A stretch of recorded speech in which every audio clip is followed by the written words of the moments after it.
카톡이 하나가 왔는데 카톡에는 이렇게 왔어요. 다니엘 설교를 듣고 눈물이 하염없이 흐르고 슬펐습니다. 불쌍히 여기시는 하나님을 배웠습니다. 다니엘이 유대 조상들의 죄를 자신의 죄로 여기며 죄를 자복한 것처럼 다니엘처럼 누구의 탓도 아닌 내 죄를 탓하게 되네요. 내 죄를 자복하게 되네요. 이렇게 왔습니다.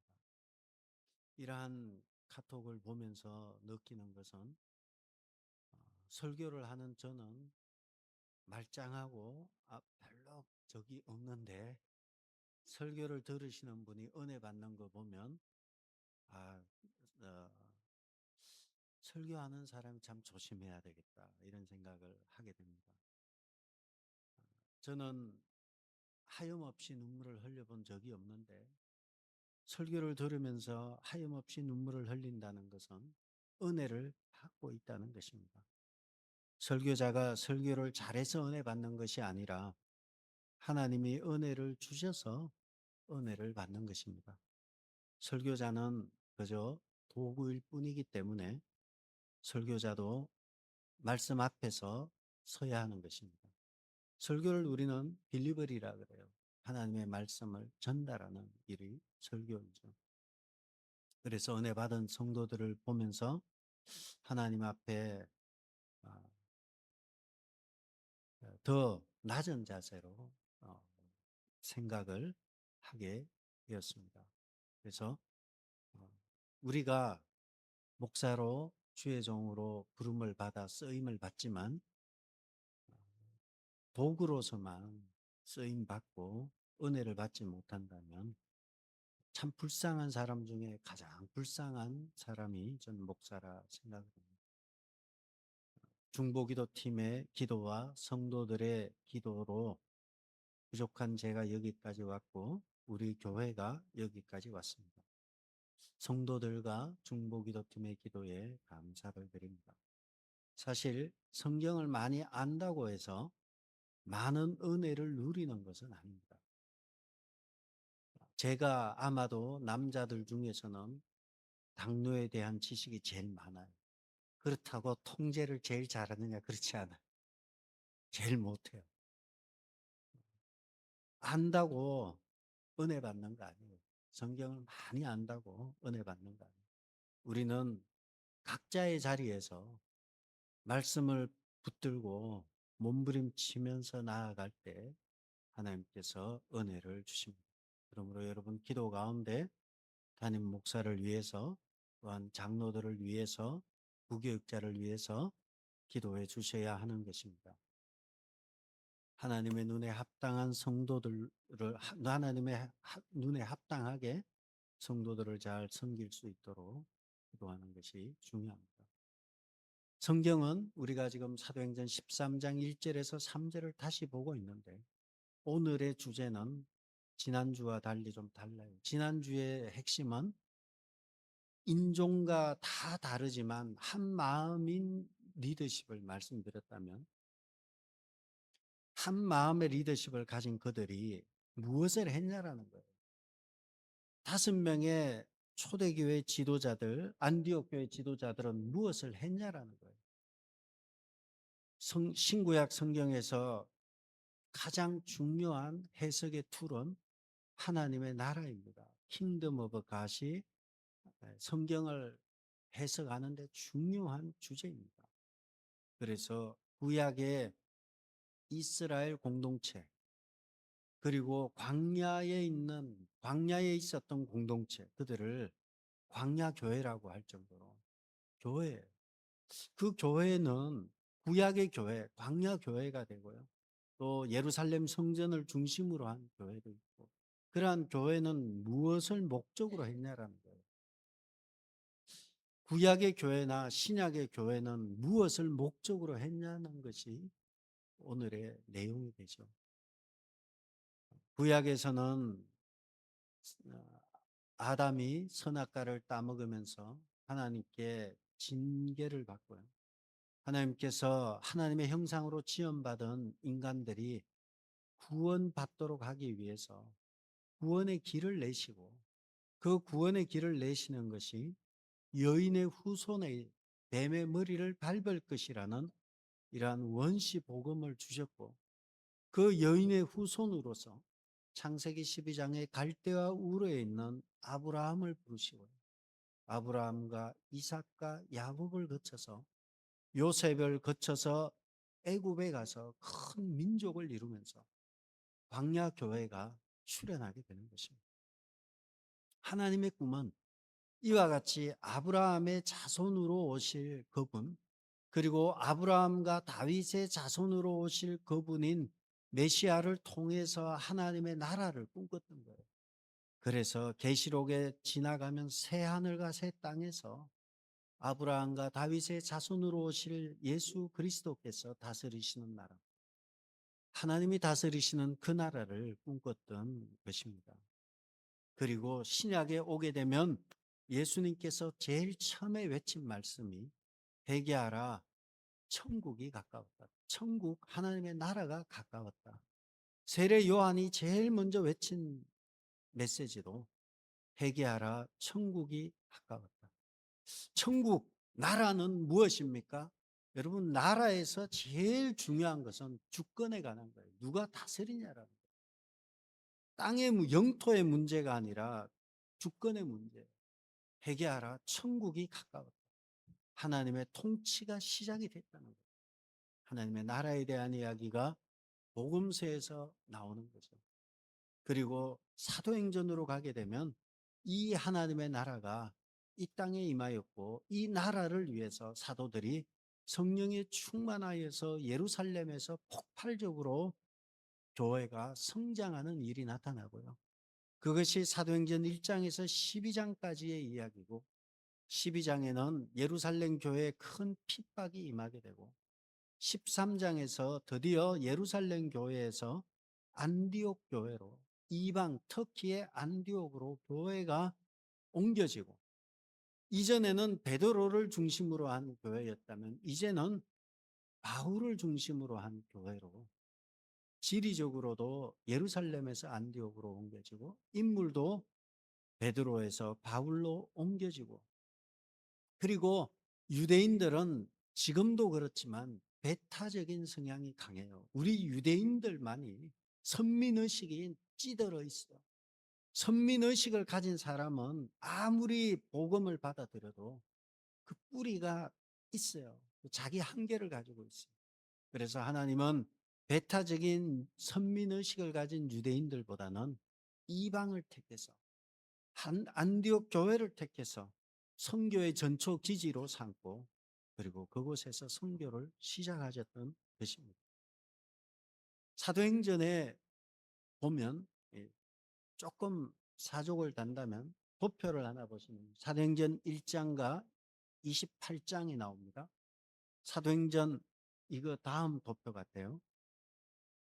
사도행전 1장과 28장에 보면요, 사도행전 총 28장까지 있어요. 사도행전 1장에 보면 그가 고난 받으신 후에 또한 그들에게 확실히 많은 증거로 친히 살아계심을 나타내사 그가 40일 동안 그들에게 보이시며 하나님 나라의 일을 말씀하셨다. 그는 예수님이에요. 예수님은 부활하신 이후에 40일 동안 있으시면서 하신 일이 하나님의 나라, 하나님이 다스리는 나라를 말씀하셨고요.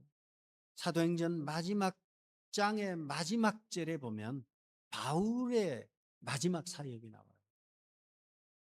예수님의 마지막 사역은 하나님 나라의 일을 말씀하셨고요. 바울의 마지막 사역은 28장 30절에 바울이 온 이태를 자기 셋집에 살면서 자기에게 오는 사람을 다 영접하고, 31절입니다. 하나님의 나라를 전파하며 주 예수 그리스도에 관한 것을 담대하게 거침없이 가르치다. 바울이 마지막에 전한 것도 하나님의 나라, 그리고 그 나라를 다스리시는 주 예수 그리스도에 대한 이야기를 바울이 외치게 되는 것입니다. 그러므로 성경 전체, 창세기부터 요한계시록까지 흐르고 있는 전체 얘기는 나라에 관한 얘기, 하나님의 나라에 관한 얘기고, 그 나라의 왕으로 오실 예수 그리스도에 대한 이야기로 있습니다. 그렇다면 교회는 뭐 하는 곳입니까? 하나님의 나라의 그 왕이신 예수 그리스도를 증거하는 것이 교회예요. 그래서 어떤 어려운 가운데서도, 어떤 핍박 가운데서도, 헤롯의 아주 극심한 핍박 가운데서 사도행전 12장 24절의 말씀에는 하나님의 말씀은 흥황하여 더하더라. 세상의 요동과 관계없이 복음은 뚜벅뚜벅 갈 길을 가는 것입니다. 마찬가지로 세상이 어떠하든지 하나님의 나라는 계속 전진할 것입니다. 하나님의 나라는 계속 전진할 것이고, 하나님의 나라가 전진하는 그 일에 여러분이 쓰임 받아야 하는 것입니다. 그리고 13장에 가면 유대에서 안디옥을 배경으로 이방 선교가 시작이 되는데요. 거기 보면 13장 1절에 보면 이렇게 있습니다. 5명의 지도자를 한번 다시 보면요. 안디옥 교회의 선지자들과 교사들이 있는데 바나바와 니게르라 하는 시몬과 구레네 사람 누기오가 분봉왕 헤롯의 젖동생 마나인과 및 사울이다. 도표를 하나 보여. 그 앞에 도표. 여기 보면 13장 1절에 보면요. 안디옥 교회 선지자들과 교사들이 있는데 곧 바나바와 니게르라 하는 시몬을 잘 보시기 바랍니다. 오늘 여러분에게 시몬에 대해서 잠시 얘기를 나누려고 합니다. 시몬은 니게르라 하는 시몬, 니게르는 이 흑인을 말하고요. 이 흑인인 시몬이에요. 안디옥 교회는 바나바라는 사람이 있었고요. 니게르라 흑인 시몬이 있었고요. 구레네 사람, 구레네도 북아프리카 리비아 동부에 있는 구레네 출신이에요. 여기도 아프리카 출신으로 보고 있고요. 그리고 분봉왕 젖동생 헤롯의 젖동생도 있고요. 또 사울도 있어요. 다양한 사람들이 안디옥 교회 지도자예요. 예루살렘 교회에서는 절대 이런 일이 있을 수 없어요. 예루살렘 교회는 유대인만이 지도자가 되는 곳이에요. 그러나 안디옥 교회는 다양한 인종과 그리고 흑인도 지도자가 되는 곳이 안디옥 교회였어요. 그렇기 때문에 안디옥 교회가 이방 선교를 할 수 있었던 것이 안디옥이었던 것입니다. 여기서 보면 니게르라는 시몬, 두 번째 바나바 다음에 니게르라는 시몬이 누군가 보면 마가복음 15장 21절에 보면 알렉산더와 루포의 아버지인 구레네 사람 시몬, 구레네 출신이에요. 시몬이. 구레네 사람 시몬이 시골로부터 와서 지나가는데 그들이 억지로 같이 가게 하여 예수의 십자가를 졌던 사람이 구레네 시몬이에요. 구레네 시몬이 니게르 출신, 니게르 시몬, 흑인 출신 시몬이 되죠. 근데 이 사람이 억지로 십자가를 졌어요. 예수님이 지는 십자가를 억지로 진 사람이 이 구레네 시몬이에요. 구레네 사람 시몬이에요. 그런데 억지로 십자가를 졌는데 시간이 지나고 나서 보니까 안디옥 교회 지도자가 되어 있었어요.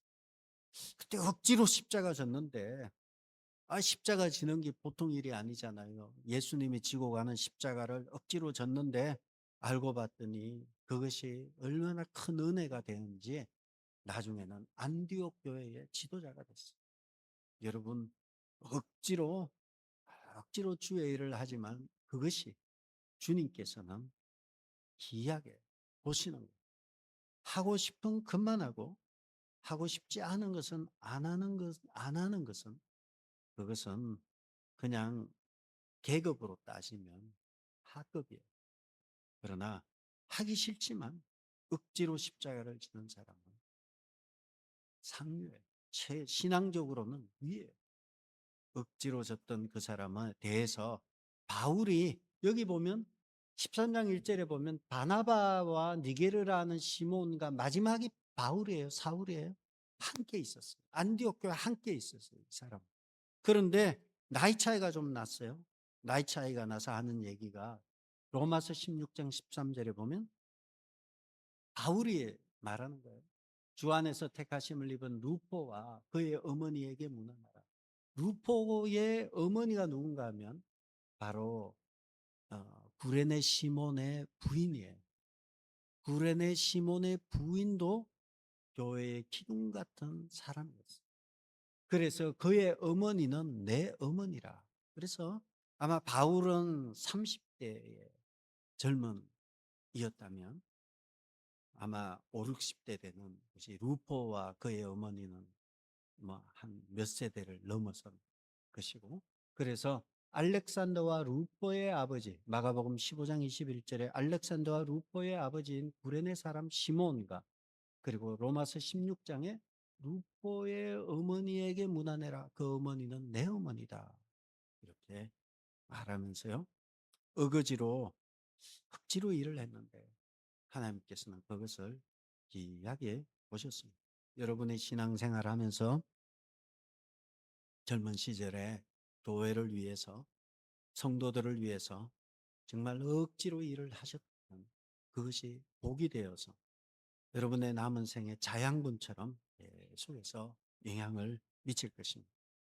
이처럼 안디옥 교회는 다민족, 다양한 인종과 다양한 신분, 이 사람들이 섞여서 안디옥 교회 리더십을 이루게 되는 것입니다.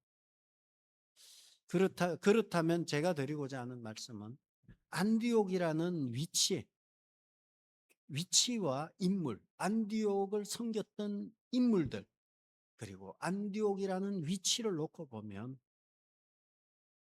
하나님께서는 예루살렘이 아니라 안디옥을 통해서 선교의 사명을 감당하실다는 거예요. 그렇다면 오늘날 하나님께서는 오늘날 쓰시는 교회와 오늘날 쓰시는 성도는 어떤 사람들일까?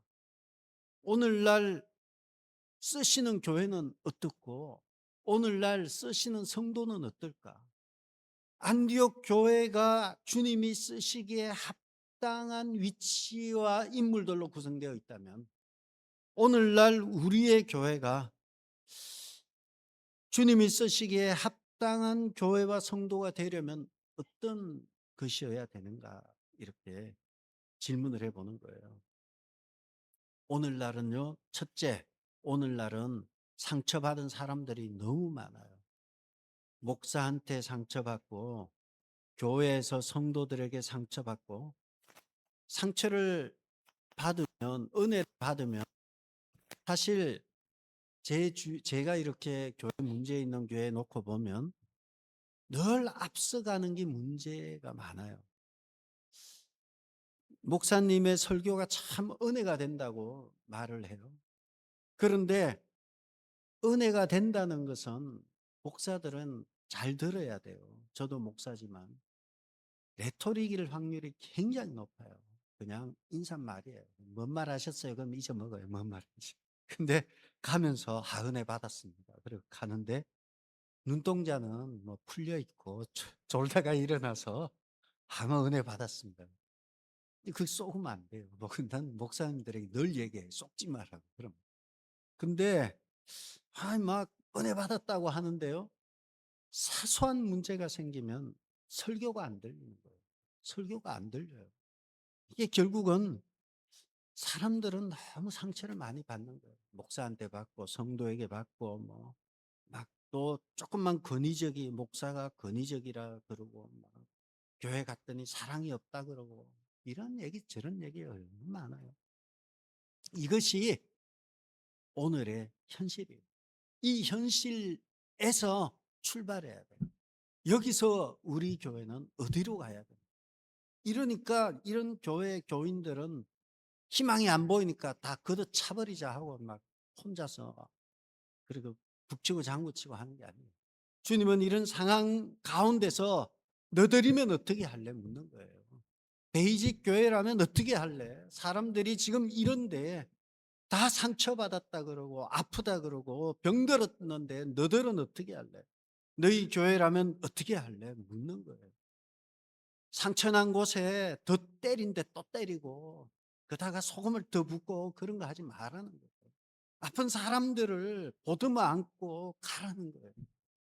그래서 안디옥 교회를 준비하신 주님께서 우리로 하여금 무엇을 준비시키고 있냐, 그런 면에서 우리는 말씀으로 돌아가야 된다고 생각을 하기 때문에 하나님의 말씀 밖에 답이 없다는 거. 위로는 끝이 없어요. 사람들에게 뭐 달래고 을내고 위로는 밑도 끝도 없는 거예요. 실컷 달래줘도 한 번 잘못하면 다음 주부터 안 보여요. 여기 안 나와요.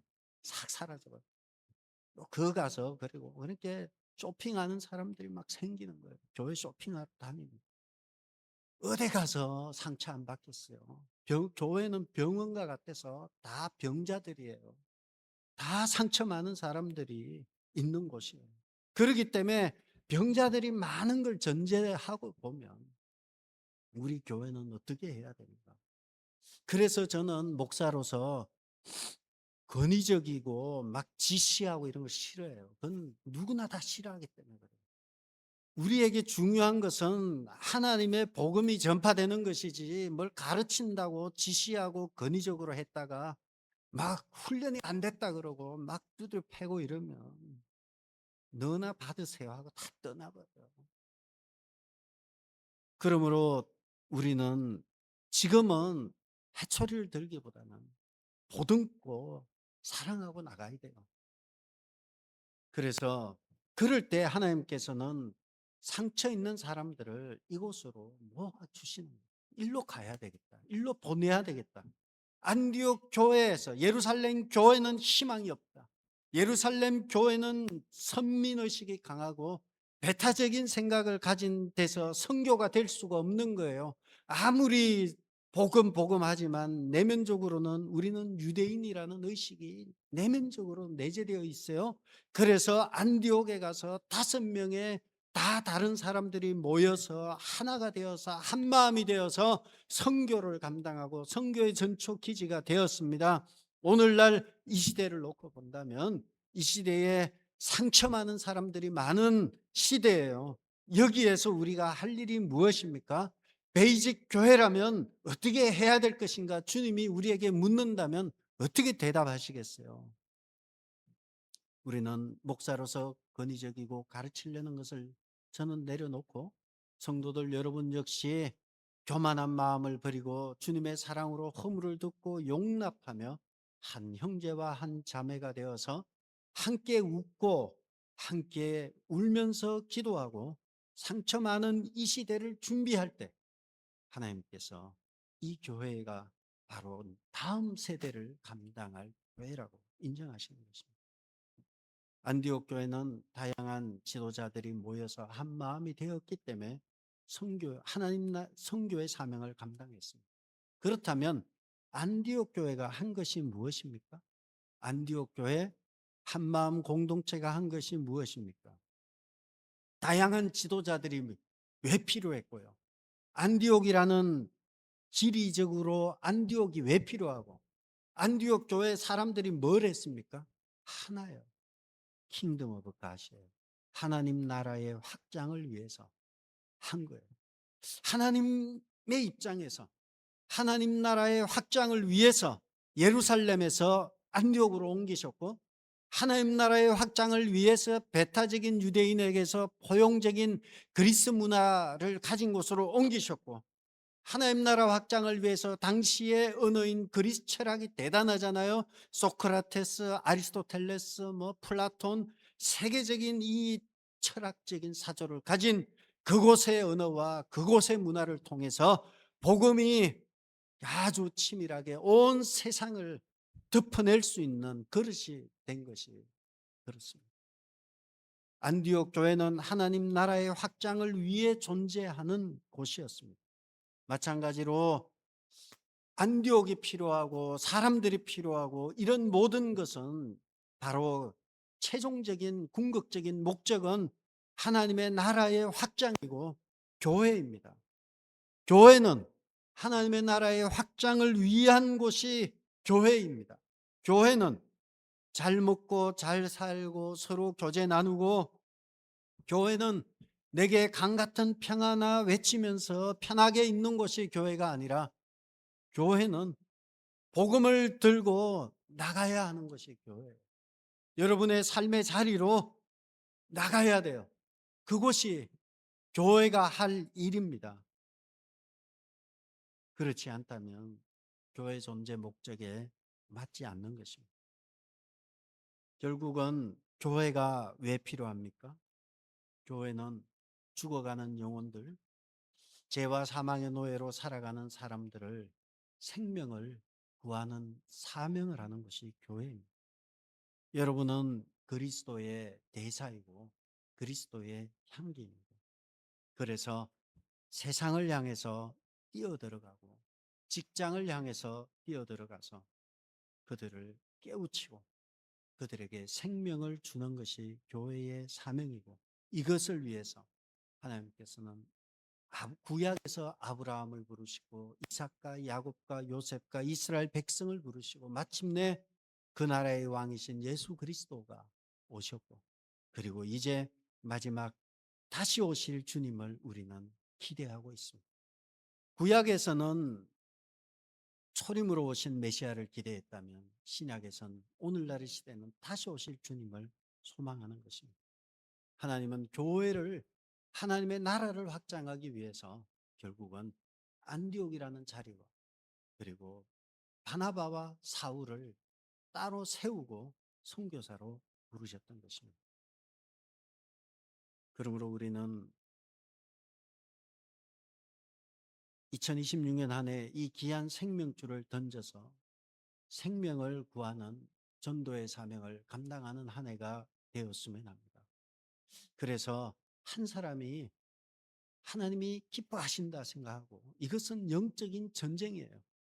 마귀는 한 명도 빼앗기지 않으려고 하고 있고요. 우리는 한 명이라도 데려오려고 하고 있어요. 이 싸움은 치열합니다. 한 해 한 명 이상 감당하시고 그를 위해서 최선을 다하시기 바랍니다. 전도를 잘 못하는 사람은 할 일이 있어요. 온 사람 상처 주지 마시고, 온 사람 사랑이 부족하다느니 이런 얘기 듣지 않도록, 그냥 참 많이 아프구나, 저 사람은 많이 아픈 사람, 저 사람은 더 아픈 사람, 저 사람은 심하게 아픈 사람, 그렇게 생각하시고 온 사람 사랑으로 보듬으시기 바랍니다. 그래서 세 가지를 하시면 돼요. 금년에 첫 번째, 전도를 하시든지 또 선교를 하시든지, 그리고 선교와 전도를 못하시면 온 사람 사랑으로 섬기든지, 자신이 할 수 있는 것을 택해서 하나님 나라 확장을, 교회 존재 목적에 맞는 하나님 나라 확장에 최선을 다하는 2026년 한 해가 되기를 주의 이름으로 축복합니다. 기도하겠습니다. 아버지 하나님, 우리가 성경이 하나님의 나라 확장을 위해서 존재함을 저희들이 보았습니다. 우리가 이 땅에 살아가면서 복음에 대한 열정과 확신을 가지고 2026년 한 해 하나님의 나라를 우리를 통해서 확장되는 복되고 귀한 은혜를 허락하여 주옵소서. 교회로서의 사명을 잘 감당할 수 있도록 주님, 교회와 성도들을 붙잡아 주시고, 주님, 성도들의 삶을 붙잡아 주시고 함께하여 주옵소서. 예수님의 이름으로 기도드렸습니다. 아멘.